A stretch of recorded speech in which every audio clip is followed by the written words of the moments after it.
Hello అండి, నేను doctor Avinash Tippani, director Pratima cancer institute, Arapalli, Warangal. So చాలామంది నన్ను అడుగుతారు, సార్ ఇండియాలో ఏవి నెంబర్ 1 క్యాన్సర్స్ ఒకసారి చెప్పండి. సో ఇండియాలో నెంబర్ 1 క్యాన్సర్స్ వచ్చేసరికి మళ్ళీ మనం డివైడ్ చేసుకోవాలి, మేల్స్ అండ్ ఫీమేల్స్. అంటే మగవాళ్ళలో ఏ క్యాన్సర్స్ ఉన్నాయి, ఆడవాళ్ళలో ఏ క్యాన్సర్స్ ఉన్నాయి. సో మగవాళ్ళు వచ్చేసరికి ముఖ్యంగా అంటే టాప్ 5లో ఉంది ఏంటంటే, ఫస్ట్ వచ్చేసి ఏంటంటే ఊపిరితిత్తుల క్యాన్సర్, లంగ్ క్యాన్సర్ కూడా ఇండియాలో కామన్గా చూస్తున్నాం. నెక్స్ట్ వచ్చేసి ఏంటంటే నోటి క్యాన్సర్ ఒకటి. అంటే ఈ నోటి క్యాన్సర్ ఏంటంటే గుట్కా కానీ, పాన్ కానీ, తంబాకు ఇవి తినడం వల్ల నోటి క్యాన్సర్స్ ఎక్కువ చూస్తున్నాం. అంతే తర్వాత నెక్స్ట్ వచ్చేసి ఏంటంటే ప్రోస్ట్రేట్. అంటే సాధారణంగా 60-65 ఇయర్స్ దాటిన వాళ్ళలో ముఖ్యంగా మనం చూసే క్యాన్సర్ ఏంటంటే ప్రోస్ట్రేట్కి సంబంధించిన క్యాన్సర్ రొటీన్గా చూస్తుంటాం. నెక్స్ట్ వచ్చేసి ఏంటంటే ఈ స్టమక్ క్యాన్సర్, అంటే అన్నవాయుకి సంబంధించిన క్యాన్సర్. అంటే లేటెస్ట్ అంటే 2022 డేటా ప్రకారం ఇండియాలో నెంబర్ 4 మేల్లో క్యాన్సర్స్ ఏమున్నాయంటే ఒకటి లంగ్ క్యాన్సర్, ఒకటి నోటికి సంబంధించిన క్యాన్సర్, ఆ తర్వాత ఒకటి ప్రోస్ట్రేట్కి సంబంధించిన క్యాన్సర్, దాని తర్వాత ఒకటి గ్యాస్ట్రిక్ క్యాన్సర్ అంటే కడుపు క్యాన్సర్.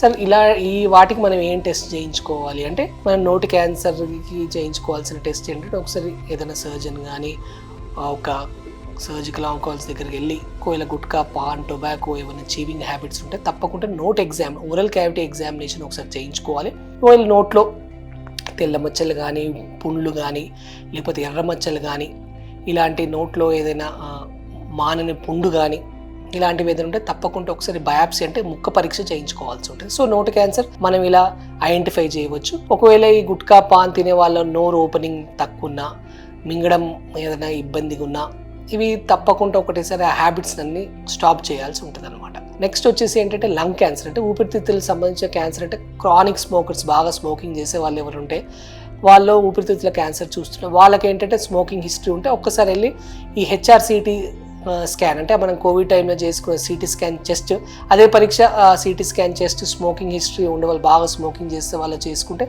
ముందే మనం ఏదైతే ఈ లంగ్ క్యాన్సర్ని ముందే ఐడెంటిఫై చేయడం జరుగుతుంది. ఇంకోటి ఏంటంటే కడుపుకు సంబంధించిన క్యాన్సర్, అంటే స్టమక్ క్యాన్సర్ కూడా అన్నగా నేను అంతకుముందు డిస్కస్ చేసినట్టు ఏంటంటే పై కడుపులో నొప్పి రావడం, అల్సర్కి తగ్గని మందులు ఎంత వాడినా కూడా తగ్గకుండా కడుపులో నొప్పి లేవడం జరుగుతుండే కొంతమంది. వాళ్ళు ఏజ్ ఒక 60 దాటిన తర్వాత అనీమియా, అంటే బ్లడ్ వీక్ అయిపోయి తెల్లబడడం, ఆ తర్వాత వాంతి చేసుకుంటే వాంతిలో బ్లడ్ పడడం, ఇలాంటి సిమ్టమ్స్. ఆ తర్వాత ఆకలి మందగించడం, అంటే ఒక 60 ఇయర్స్ దాటిన వాళ్ళు ఇలాంటి సిమ్టమ్స్, ఏదైనా అల్సర్ సంబంధం సిమ్టమ్స్ ఉండి ఆ తర్వాత బరువు తగ్గి ఈ అనీమియా అంటే రక్తక్షీణత కనపడితే స్టమక్ క్యాన్సర్ కూడా ఒక కారణం కావచ్చు. అలాంటి వాళ్ళు ఏంటంటే ఒకసారి ఎండోస్కోపీ పరీక్ష చేయించుకోవాలి.